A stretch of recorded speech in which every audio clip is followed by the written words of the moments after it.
So 2024 is almost done, which is like shocking to me. I can't believe it's almost 2025.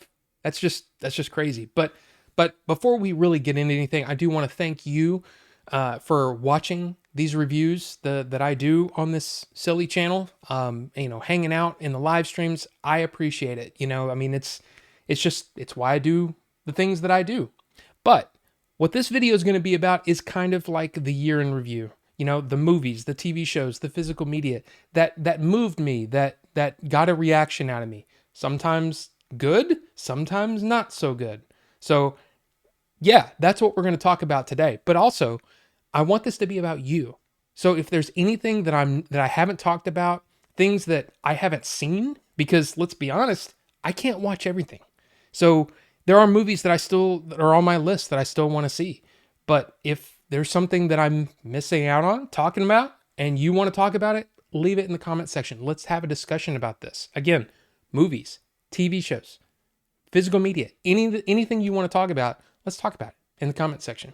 And yeah, how about we just get started? We're going to start off with the weirdest movies of the year, the ones that made me just like, wow, that happened, that kind of thing. I have 3 movies that I do want to talk about. Now, the first one is a Spanish movie that apparently came out in 2022, but I don't know if it just became available this year, but there was a lot of talk in all the different movie circles, right? On Letterboxd and on Reddit and on a couple of live streams that I do watch. They talked about this movie. I didn't know what I was in for. The movie is called The Coffee Table. Now, I don't know how much I want to say about this movie because part of the enjoyment, or it's even hard to say enjoyment, part of the experience of watching this is in the not knowing. And yeah, I didn't know anything going in. I will just say it's shocking. It's strangely, darkly funny. And it's also got a really dramatic thing. I've never seen anything like this. Now, I will caution you that if you're a parent, you might have some issues with this movie. It is graphic. It's insane what this movie does. Like something, like I said, I've never seen before. So if you're courageous enough to want to give it a shot, it is The Coffee Table. It is a Spanish movie. It is subtitled, but one of the more unique experiences of the year. One that I will tell you, I have no problem telling you, I will never watch that movie again. The next movie on the list is a more recent film. It's gotten a lot of attention for the stars of this movie. It's called The Substance. Now, this is a movie that I can't really, when I think about the movie, I didn't actually do a review on it, but when I think about this movie, I don't think about the considerations of awards and all that stuff. That being said, I think Demi Moore, Margaret Qualley, both of them are shockingly good. Like, it's not like I didn't think that they were good actors, but man, they really put it all out there in this movie. And I really enjoyed seeing the focus being put on them. And I liked it. Dennis Quaid is also really good in it as the sleazy TV guy. But here's the thing. Yeah, it's a crazy, crazy movie. It's already nuts. But then in that last part of the movie, man, things go in a direction I did not see coming. And that's probably one of the better things that I could say about it, is that you just don't know what you're getting into. And it was a fun time. A weird time, but fun. The last movie on the list is Megalopolis. Now, this is not a good movie. I'm sorry. Look, I love Francis Ford Coppola, okay? I've been a fan for a very, very long time. Of course, The Godfather. Of course, The Conversation. Of course, Apocalypse Now. Of course, Bram Stoker's Dracula. The guy has made some of the best movies, like, ever. Like, he's just that good. This is a movie that he, of course, spent his own money to make and to promote. And it is off the wall crazy. But here's the thing.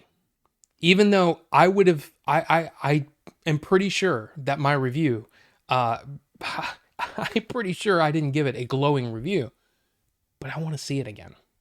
this is a movie that I will probably end up buying because it's so nuts, because I want to see more of it and kind of really think about it. It's an odd movie. It's an odd movie. But if you're a fan of Francis Ford Coppola, I kind of feel like you need to see it. Like it's goofy and it's not great. It's all over the place. Sometimes it's beautiful and sometimes it looks like a student production. It's unique and I want to see it again. This might be a good time for me to mention that if I did review the movie or series or whatever we're talking about, I will leave a card up here so you can check out the full review if you wish. But let's get on with it. Now I want to talk about my favorite physical media release of the year. Now, I'm pretty big into physical media, but there's so many great physical media channels out there that I don't want to cover the same ground as they do. So I don't do reviews of physical media for the most part. I mean, I do a couple here and there, but yeah, it's not something that I focus on. But I think the most important release of the year is the Blair Witch Project from Second Sight. Now, you might say, well, Rob, didn't I read that the first disc has an audio problem? Yes, there is an audio problem with this release. Instead of having a stereo mix, what they did is they took the mono and doubled it. So there's mono on both sides, the left and right. Second Sight is already in the process of fixing it. But again, an amazing package. I mean, look at all the things that it comes with. There's so many great things, all the special features, 2 different cuts of the movie. I want to butt in here real fast and say that I didn't really mention the restoration of the movie is what makes this release so amazing. Second Sight retransferred the footage from the original High 8 tapes and the 16mm film, creating a look of the movie that has never been seen before, even in theaters. The results are crazy and just jaw-dropping. If you're a fan of this movie and you have a way to watch a Region B Blu-ray release, it is a must-own. Apparently, the documentary is worth the price of admission alone, but I also think that Second Sight is probably one of the best physical media. Like this feels quality, and it's great. It's great, and you even get this big hardcover book with all of with essays and interviews and all that. I mean, Blair Witch, man. I think it's the best release of the year. Some people would say, oh, what about The Searchers? What about The Hitcher? Another Second Sight, right? But the Searchers in 4K from Warner Archive, it's on the way. But yeah, there's a ton of great physical media releases this year. But for me, of the ones that I purchased, this is my favorite. Now I want to talk about the surprises, the ones that I had absolutely no. I thought a certain way going in, and when I came out of it, it was different. The first one is actually a streaming series called The Gentleman over on Netflix. This is a series that I gotta say, I didn't really care for the movie, right? I love Guy Ritchie, but it just didn't connect with me. It felt like it had a bunch of the pieces, but it didn't gel together in something that I really loved. But The Gentleman on Netflix is fantastic. And it came out earlier in the year, but I gotta say, if you haven't seen it, you ought to give that one a shot. It's great. This next movie is a movie that came out recently and got destroyed in the box office. And it's also a movie that a lot of people hate. Like, they absolutely hate this movie. We're talking about Joker, Folie, Deux. And I finally saw it on Max. And I gotta say, I didn't mind it. I didn't think it was great, but I also didn't think it was nearly as bad as as what people were making it out to be. And I thought it was actually better than the first one. I owned the first one. I was a blind buy after it had already come out and all the hubbub had died down, and I bought it digitally, and I got to say, I was kind of like, okay, I mean, it's fine, but this one I actually thought was interesting. Now, I will also say that, yeah, there are too many numbers, musical numbers. It kind of took away from the pacing of the movie. It is absolutely insane that this movie cost as much as it did. And it's because of those sets. I mean, those big, huge, crazy sets, those had to have cost a lot of money because it is beautiful to look at. But the movie's fine. Like I was like, I don't understand why everybody hated it. I guess it's just because they wanted more of the first movie. And they said, okay, well, this is going to be like Joker Unleashed. And it really wasn't. And especially if you understand, the difference between the Joker and what's his name? Fleck? Is that his name? I can't even remember. But yeah, they're almost like two characters and things get a little crazy. But I understand. Look, I get it. I understand why people didn't like it. But I thought it was fine. Now, Bill Skarsgård is a guy that's in a couple of these segments. Bill Skarsgård is an actor that I really love. I just think he's just one of those guys that he's got it all. He's got charisma. He's got the ability. He disappears into roles. I like him. And this movie is a movie that came and went so fast at the box office, I couldn't even tell you how long it was in. But it's called Boy Kills World. And this is actually available here in the United States over on Hulu. And man, what a good movie. Like I enjoyed watching this, like actively. It wasn't just like, oh, I'm entertained. No, I was like, this movie's cool. Like I like this movie. So if you haven't checked out Boy Kills World, it is an action film that's kind of nuts. He is a mute, so he has a voiceover. But it's a fun movie. It's a fun movie, and I think more people should give this movie a shot. I think a lot of people like it. Like a lot of people. So give it a chance. Now, if there's anything that you may know about me, if you've watched this channel for any amount of time, you will know that I have had a lot of problems with this franchise. So the new movie coming out made me go, I kind of want to see it, but my wife wanted to go see it too. And I'm like, okay, well then let's just watch it. Transformers 1. What a complete surprise. That movie is awesome. It's one of those movies that I need the physical media release. I need the 4K disc for this, but I just haven't gotten it yet. But I love this movie. I really, really did. I came away going, man, I want to see more in this world.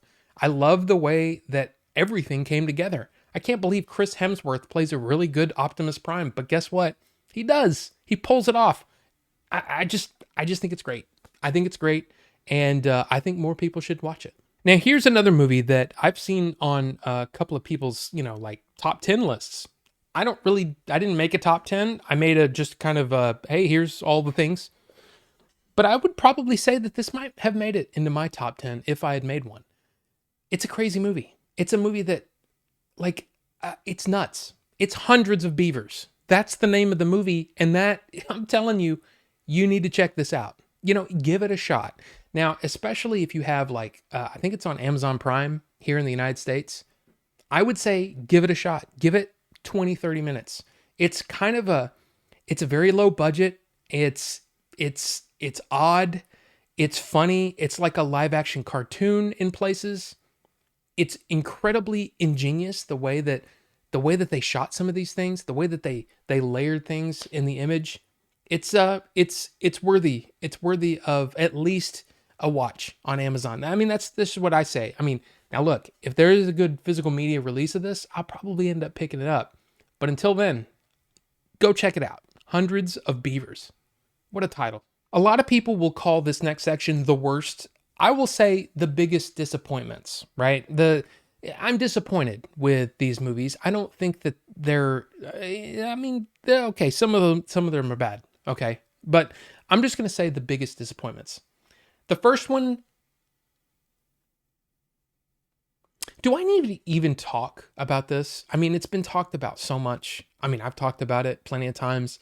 It's a very mid kind of story, poorly done.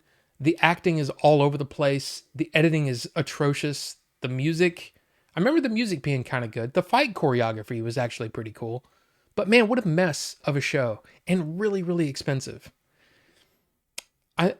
Let's move on. Now, this one might be a surprise, and this is a mild disappointment at best, but we're going to talk about it.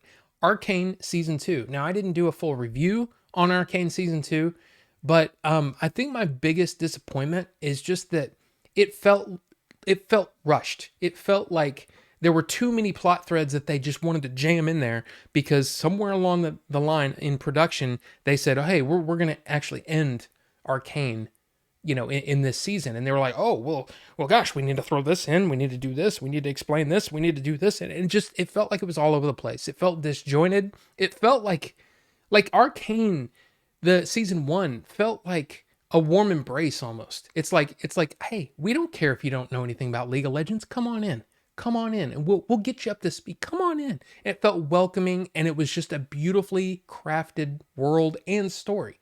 Season 2 took a lot of those ideas and then added a bunch of stuff, and it just made things confusing and almost impenetrable, if that makes any sense. So yeah, I mean, it's not that I hate it, and I'll probably end up buying it if they do release it on 4K because it is gorgeous. But yeah, it's just disappointing. It didn't turn out the way I wanted it to. Now, this next movie is one that well, I'll just say the director has had his ups and downs throughout his career, and some people think that this is an up. I think it's more of the same. I'll just say the movie is called Trap. Now, Josh Hartnett is one of those actors that, again, like Bill Skarsgård, I always root for. I like Josh Hartnett. I want better roles for Josh Hartnett. This one had a crazy interesting premise. I love the idea. What if a serial killer takes his daughter to a big concert, and what if they've set a trap for him, and the cops think they know that he's going to be there, and it's an interesting concept. But man, this thing went off the rails so many different times that it's hard to even, where do I start? I know there's people that love this movie. They're partially because they're fans of Josh Hartnett. Maybe they're M. Night fans. But I can't get behind it. I thought it was, it was disappointing. It was disappointing for me because I thought it was, like a return to form, like The Sixth Sense, The Signs, kind of M. Night. This was more of like, Lady in the Water kind of, just not for me. Now, this next movie might be a surprise to those of you who know me. I'm kind of a big Alien fan. And to see Alien Romulus in my biggest disappointments, it's more of just I'm disappointed. It's not like this huge I hate the movie or whatever. I'll probably end up buying it physically eventually when it's on sale because the prices are kind of dumb. I'm sorry, they're kind of dumb. But the disappointment comes in the lack of faith in their own story. And when I say this, I'm trying to keep this spoiler free for those of you who may not have seen it. You've got a really compelling story, a good setup for the rest of the movie to happen. But what you do is you keep alluding to the previous movies in very unsubtle ways that kind of take you out of the experience. I say, if you're going to make a movie in an IP, right, an intellectual property that's, owned by whatever studio, and you're going to make a movie on it, don't reference the other movies because you're automatically saying, okay, now we're thinking about this movie instead of the movie that you're in. You're taking people out of the story to say, hey, remember this thing? Remember that thing you like? I hate that. And Alien Romulus has multiple examples of this, where they say a line, they use a character from previous movies in ways that don't make any sense. It just doesn't make sense. And it makes you think about the other movie and you go, yeah, that did it better. And so you're constantly being, taken out of the story being told. I think I've said that a couple of different ways. That's enough. I made my point. Alien Romulus is a disappointment to me. There you go. Now, if you saw my review of this next movie, this won't come as a shock at all. I love the original, The Crow, but this year we got Bill Skarsgård in The Crow. And this is the biggest disappointment of the year for me. Because what I hoped is that they were going to take the skeleton of the idea from the original comic or from the original 1994 Brandon Lee movie. You take the skeleton of that idea, You take it out of the mid 90s and you put it in today, and you tell the same sort of story, but with, with the feel of today. They didn't do that. They added things, they took away things. They basically destroyed the characters of Eric and Shelley. I mean, I can go on, and I do go on in my review. It's just disappointing. The Crow is an IP, just like any of the other movies that we've talked about, right? If you're going to tell a story in that world, just use different characters, tell your own story by using the characters from the comic and from this original 1994 classic, okay? I don't care what anybody says. This movie's a classic. If you're doing that, then you need to stay true to their characters. You can put them in different situations, updated situations even, but don't change the characters at their fundamental point. You did that. You took those characters and you made them bad. I don't understand why you would do that. If you're going to change the characters that much, why use those names in the first place? I just don't get it. And it's baffling, and I'm upset that they made this movie the way that they did. I love Bill Skarsgård. I still do. Danny Houston's actually pretty interesting in the movie too. I actually like him a lot as an actor. I feel like it's a complete disappointment, and I'm kind of sorry that I watched it. Now we're going to talk about the best of the year, at least in my opinion, right? The best things that I saw this year, because I'm sure there's plenty of movies out there and streaming shows that I either haven't finished or haven't checked out yet, whatever. There's a lot of stuff, but my favorites of the year start with streaming shows. The first one, Shogun. Hiroyuki Sanada, Anna Sawai, Cosmo Jarvis. This show rocks. The feeling of the world. It's such a beautifully made show. And if you haven't checked out Shogun, at least give it a shot. It's over on Hulu. It's one of the best of the year for a reason. My only nitpick on Shogun is that it sort of ended with a whimper. You had a pretty amazing penultimate episode, right? That was it. Whatever episode it was, the one before the finale felt like a season finale, and then the season finale almost felt like a denouement, right? What happened after the big thing. But still, it's good, and you should watch it if you haven't already. Now, this next one could also be in the surprising category because I did not expect much, and I got a pretty great show, and that is Fallout. Over on Amazon Prime, I guess it is Prime Video, whatever they call it now. It's Prime. It's good. It's really, really good, and I enjoyed all the characters. I enjoyed my time watching this, and the ending of that, I guess when you look at Shogun and you look at the way that Fallout ended, man, Fallout made me want a new series immediately. Like, give me the season 2, series premiere. Give it to me now. Such a good finale. I really enjoyed the show. But if you know me, you probably have already guessed what my favorite series of the year is. It's because I'm a huge Batman fan, and The Penguin was awesome. So good in so many ways. Of course, Colin Farrell. Wow, what a performance. Just absolutely great. All the other actors did a fantastic job, but it's really Colin Farrell at the center of it. And man, he's amazing. He's amazing in this role. And if you remember the Batman movie with Robert Pattinson, where Colin Farrell's Penguin was introduced, that movie was shot in the volume, right? And it did, to make it easier, cheaper, all those kinds of things. The Penguin had to have used some of the same technology, but it carries over from the Batman in its quality. Like, I had no idea that the Batman was using the volume, and you can't tell here either. It's so well done. Beautifully shot, beautifully acted. The pacing is great. It ends with a gut punch. What a fantastic show. Over on Max, if you haven't seen that, go watch it. And now my favorite movies of the year, the movies that just came out and shocked.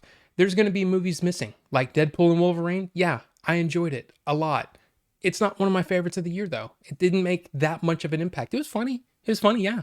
But yeah, it was good. There's a lot of them like that. But we're talking about my favorites, okay? Number 1, Late Night with the Devil. David Dastmalchian getting his, I guess, his starring debut. He's always been like a, a side character, a supporting role in almost, a lot of huge movies, granted, but never gotten the spotlight on him.